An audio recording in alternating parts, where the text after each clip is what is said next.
Pria ini adalah seorang pangeran California bernama Adrian. California berada di Eropa Selatan dengan kerajaan kecil. Adrian memiliki seorang asisten bernama Felix. Adrian ini hobi keluar istana naik moge atau motor gede. Ibunya Adrian yang bernama Beatrice gak suka kalau anaknya keluyuran naik moge. Menurutnya seorang raja itu beda sama rakyat biasa. Gak cuma itu, banyak gosip beredar kalau Adrian suka gonta-ganti cewek. Beatrice pun semakin pusing sama kelakuan anaknya, padahal bentar lagi dia akan jadi raja, menggantikan almarhum ayahnya. Hari upacara naik tahta tinggal seminggu lagi. Adrian berusaha supaya acara itu bisa dibuka buat umum. Tapi ibunya dan semua orang menentang keinginan Adrian. Karena secara tradisi acara kenaikan tahta cuma untuk bangsawan aja. Sementara itu, di Amerika ada seorang gadis bernama Maggie Marks. Meski lulusan hukum, Maggie sebenarnya lebih suka kerja sama anak-anak. Dia nggak pengen terjebak di kantor seharian dengan pekerjaan yang kaku. Tapi kenyataan hidup menuntut dia untuk kerja sesuai gelar biar tetap dapat duit. Maggie punya sahabat yang bernama Sarah. Suatu hari, Sarah mengajaknya liburan ke Eropa. Sebenarnya, Maggie lagi pusing karena baru selesai wawancara dan masih nungguin hasilnya. Ibunya Maggie sangat mendukung rencana liburan ke Eropa biar anaknya healing.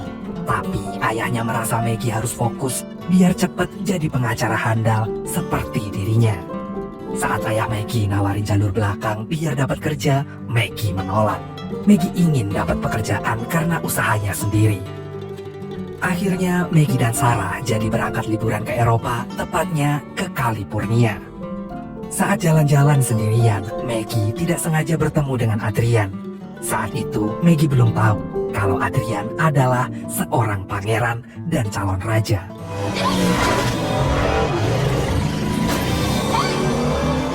I guess that qualifies as an adventure. Looking for this?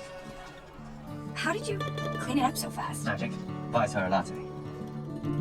Maggie dan Adrian janjian buat bertemu nanti malam di dekat air mancur. Saat kembali ke hotel, Maggie bertemu Katya yang sedang menjual souvenir. Petugas hotel mengusir Katya karena dianggap mengganggu. Tapi Maggie malah membelanya. Maggie memang sangat penyayang, terutama jika berhubungan dengan anak-anak.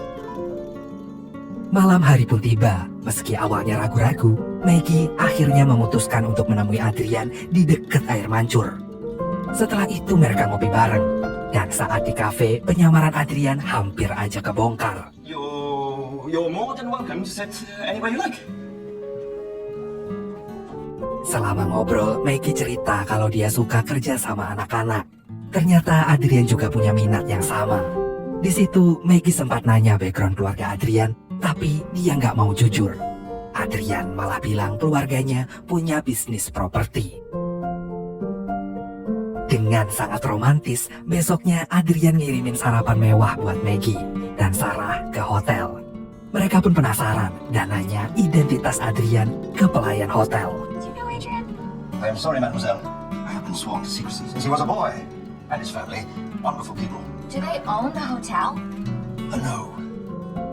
Adrian dan Maggie pun ketemu lagi buat jalan-jalan. Kini keduanya merasa saling dekat. Penyamaran Adrian ternyata masih terjaga dengan baik. Keesokan harinya, Maggie dan Sarah ke museum. Lalu, That one's their son, Prince Adrian. Maggie? Yeah? That is the Prince of Calpurnia. That's Adrian. pertemuan selanjutnya Maggie udah tahu kalau Adrian ini adalah seorang bangsawan. Maggie marah karena merasa dibohongi.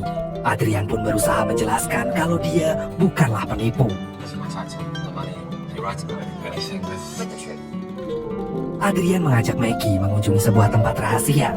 Di situ Maggie ketemu Felix dan jadi tahu fakta baru soal Adrian. Dia sering latih anak-anak main volley dan bikin grup paduan suara. His own mother doesn't know anything about this. He's never brought anyone here. You are the first. He is very protective of it. Saat di sana, Maggie ketemu lagi sama Katya yang ternyata anggota paduan suara. Katya merasa nggak pede naik panggung. Maggie pun ngasih semangat dan tips sampai akhirnya Katya mau nyobain naik ke panggung. Melihat sikap hangat Maggie, Adrian jadi semakin suka sama si Maggie. Maggie pun diundang ikut makan malam sama Adrian di istana. Adrian ingin menunjukkan kehidupannya di istana kepada Maggie. Dan saat ibunya Adrian tahu kalau Maggie akan ikut makan malam, dia nyuruh pegawainya untuk ngecek latar belakang Maggie. Dengan penuh grogi, Maggie sampai di istana memakai gaun hitam elegan. Di situ, Adrian mengenalkan Maggie kepada Beatrice. Saat makan malam, semua orang di meja terlihat gak suka sama Maggie. Terutama saat Maggie menyampaikan pendapatnya. I don't know as much as all of you about the issue. Give the press something positive to write about. But I agree with Adrian. Connecting with the everyday people would make the monarchy more... Do not feel obstinate. Setelah acara selesai, Beatrice mengatakan pada Adrian untuk mengakhiri hubungannya dengan Maggie. Adrian menolak dengan tegas karena dia sudah jatuh cinta pada Maggie. Saat tengah malam, Adrian malah datang ke hotel Maggie dan ngajakin dia jalan-jalan. Dengan sembunyi-sembunyi, seorang wartawan pun mengambil foto mereka pas lagi bermesraan. Paginya, foto mereka berdua jadi headline di koran lokal. Beatrice marah banget dan mulai bikin rencana licik buat misahin mereka. This is private property.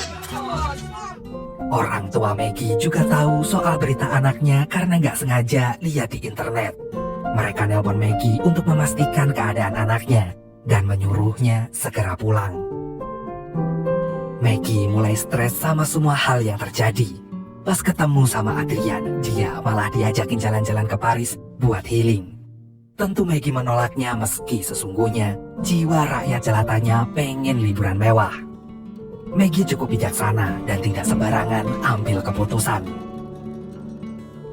Saat di jalan bersama Sarah, Maggie tiba-tiba dapat telepon dari... Listen, we have some news for you. Your position here, an associate position in litigation. We're in answer by tomorrow morning, so we can get you started on Monday. Thank you. Thank you very much. You're gonna make your dad real proud, kid. Maggie jadi makin bingung karena diterima kerja dan harus segera pulang ke Amerika. Saat galau memilih antara cinta atau karir, Maggie akhirnya memutuskan untuk meninggalkan Adrian. Adrian yang patah hati jadi gak semangat memperjuangkan idealismenya. Dia bahkan bilang ke ibunya kalau After the coronation, I'll stop riding my bike. Not to see me from work. sebelum berangkat ke Amerika, Maggie ketemu ibunya Adrian dengan bantuan Felix. Di situ Maggie ngasih tahu tentang foundation yang selama ini dibikin Adrian. Beatrice dapat fakta baru kalau anaknya selama ini gak sekedar keluyuran naik motor. Ia malah jadi bangga banget sama Adrian.